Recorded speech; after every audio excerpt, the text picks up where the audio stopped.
안녕하세요 여러분. 오늘의 흥미로운 영상 내용은 독일은 이민자들에게 문을 열었습니다. 지금은 대처하기 위해 고군분투하고 있습니다. 그리고 65세 신세대의 기록적인 물결이 월가에 미치는 영향에 관한 것입니다. 우선 좋아요 버튼을 누르고 채널 구독 및 알림 설정도 잊지 마세요. 여러분의 관심과 지지가 저희에게 큰 힘이 됩니다. 첫 영상은 월스트리트 저널 기사 내용을 바탕으로 독일의 이민 정책과 현재 직면한 도전에 대해 이야기해보려고 합니다. 이 영상은 월스트리트 저널의 기사를 요약하여 논리적이고 쉽게 이해할 수 있도록 재구성한 내용입니다. 독일이 겪고 있는 상황을 분석해보겠습니다. 첫째, 독일 이민 정책의 배경. 독일은 오랜 기간 이민자들에게 관대한 나라로 알려져 있었습니다. 2013년부터 2023년까지 약 640만 명의 이민자가 독일로 정착했으며 이는 미국을 제외한 모든 국가 중 가장 많은 수치입니다. 독일은 유럽연합 EU 내에서도 망명 신청자의 약 3분의 1을 차지하며 가장 인기 있는 목적지입니다. 특히 2015년 난민 위기 당시에는 시리아를 포함한 다양한 국가에서 온 난민들을 대거 받아들였고 이후 약 240만 명의 망명 신청자를 수용했습니다. 이로 인해 독일의 인구 구성은 급격히 변화했습니다. 오늘날 독일 인구의 약 18.8%가 이민자 출신으로 미국보다도 높은 비율입니다. 둘째, 이민이 독일 경제에 미치는 영향. 독일은 고령화와 출산율 저하로 인해 노동력 부족 문제를 겪고 있습니다. 독일 경제는 2019년 이후 침체 상태를 벗어나지 못하고 있으며 특히 엔지니어링, 건강, 호텔업 등 주요 산업에서 심각한 인력 부족이 발생하고 있습니다.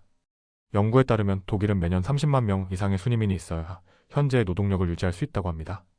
그러나 이민자들이 독일 노동시장에 성공적으로 통합되는 데는 여러 도전 과제가 존재합니다.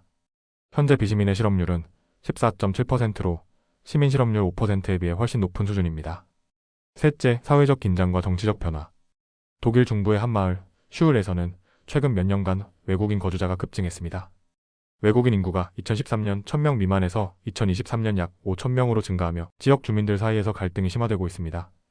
이런 상황에서 극우 정당인 독일을 위한 대한AFD는 9월 튜링겐주 선거에서 30% 이상의 득표율로 승리하며 정치적 입지를 강화했습니다. 이들은 이민자 추방과 국경 통제를 강화하겠다는 공약으로 주목받았습니다. 심지어 일론 머스크도 이 문제에 대해 AFD를 지지하는 발언을 하기도 했습니다. 넷째, 이민자 수용 시스템의 한계. 독일의 초기 난민 수용 시설은 과밀 상태로 운영되고 있으며 비위생적이고 안전 문제도 빈번하게 발생하고 있습니다. 예를 들어 한 시설에서는 폭력 사건과 방화가 빈번히 발생했으며 지역 범죄의 약 30%가 외국인에 의해 저질러지고 있다는 통계도 나왔습니다. 또한 이민자들은 독일에서 일자리를 찾기 어렵고 공식적으로 난민으로 인정받기까지 몇 달에서 몇 년이 걸릴 수 있습니다. 그동안 이들은 독일 정부로부터 생활비 지원을 받게 되는데 이는 2023년에만 297억 유로에 달했습니다. 다섯째, 교육과 사회통합의 과제. 이민자의 유입은 독일의 교육 시스템에도 큰 영향을 미쳤습니다. 일부 학교에서는 학생의 35%가 외국 출신이거나 부모가 외국인인 경우도 있습니다. 그러나 독일어를 모국어로 사용하지 않는 학생이 많아 교육의 질이 저하되고 있다는 우려가 제기되고 있습니다. OECD 보고서에 따르면 독일 밖에서 태어난 이민자 자녀는 시간이 지날수록 학업 성취도가 낮아지는 경향을 보이며 다른 부유한 국가들과 비교했을 때 더 열악한 결과를 나타내고 있습니다. 여섯째, 독일 정부의 대응. 독일 정부는 최근 불법 이민자에 대한 국경 통제를 강화하고 폭지 혜택을 남용하는 사람들에 대한 제재를 재도입했습니다. 중도 우파 정당인 CDU는 이유를 경유해 독일로 온 망명 신청자를 되돌려보내는 정책을 추진하고 있습니다. 올라프 숄츠 총리는 이민 문제를 해결하기 위해 야당과 협력 중이며 독일 사회의 갈등을 줄이기 위한 방안을 논의하고 있습니다. 결론적으로 독일은 이민자 유입을 통해 노동력 부족 문제를 해결하려 하지만 사회적, 정치적 갈등과 시스템의 한계로 어려움을 겪고 있습니다. 독일 사례는 이민 정책과 사회 통합의 도전 과제를 보여주는 중요한 사례로 다른 국가에도 시사하는 바가 큽니다.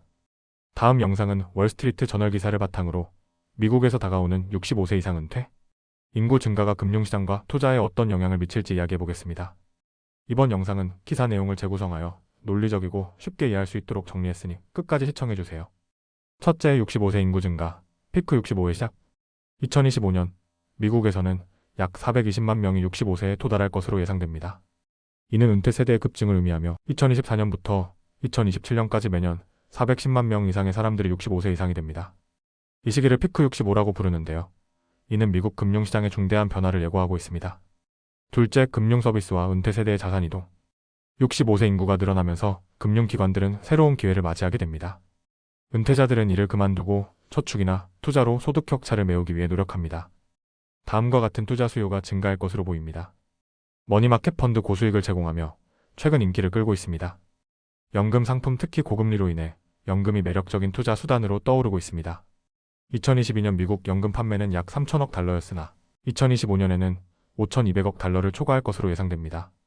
전문가들은 이를 실버 쓰나미라고 부르며 고령화가 금융시장에 큰 파급 효과를 미치고 있다고 설명합니다. 셋째, 금융산업의 새로운 상품과 서비스. 블랙록과 JP모건 같은 주요 금융기업들은 연금이 포함된 타겟 데이트 펀드와 같은 상품을 출시하고 있습니다. 이는 은퇴자들의 안정적인 소득을 보장할 수 있는 옵션입니다. 또한 사적 자산 관리자들도 주목받고 있습니다. 예를 들어 어팔로 글로벌 매너지먼트 연금 판매업체 애신의 모회사, KKR 글로벌 어틀랜틱의 모회사. 이들은 은퇴자들의 자산을 보다 효율적으로 관리하며 주가 상승을 경험하고 있습니다. 넷째, 은퇴 세대의 부채 증가. 고령 인구의 증가와 함께 미국의 노령층 부채도 급증하고 있습니다. 현재 미국 가계부채의 약 25%가 60세 이상 인구에 의해 보유되고 있습니다. 대부분은 주택담보대출 형태이며 낮은 금리로 재용자를 한 경우가 많습니다. 그러나 높은 금리 환경에서는 이러한 부채가 부담으로 작용할 수 있으며 부유층과 그렇지 않은 사람들 간의 자산 격차가 심화될 수 있습니다. 다섯째, 신용카드와 연체율의 변화. 최근 고령층의 신용카드 부채와 연체율도 증가하고 있습니다. 베이비붐 세대와 친묵 세대의 연체율은 밀레니얼 세대보다 빠르게 상승하고 있습니다. 이는 대출 기관들에게 잠재적인 위험을 의미하지만 동시에 높은 이자, 수익을 가져다줄 기회로 작용할 수도 있습니다. 여섯째, 금융산업의 대응과 과제. 다가오는 은퇴 세대의 변화는 금융기관들에게 기회와 도전을 동시에 제공합니다. 기회연금 및 투자상품 판매 증가로 수익 창출 가능성. 도전 신용 위험 증가와 고령층의 소득 의존 구조에 따른 문제. 전문가들은 금융기관이 주택 소유 상태, 은행 계좌 수준, 자산 관리와 같은 세부 데이터를 더 깊이 분석해야 한다고 조언합니다. 결론적으로 65세 이상 인구의 급증은 단순한 인구 통계적 변화가 아니라 금융시장과 투자 환경을 재정의하는 중요한 사건입니다. 은퇴 세대가 늘어나면서 금융회사들은 새로운 전략과 상품을 통해 이 거대한 흐름에 대비하고 있습니다. 오늘은 여기까지입니다. 다음 영상에서 더 유익하고 흥미로운 내용으로 찾아뵙겠습니다. 이 영상은 투자 의견이 아닙니다. 매우 감사합니다.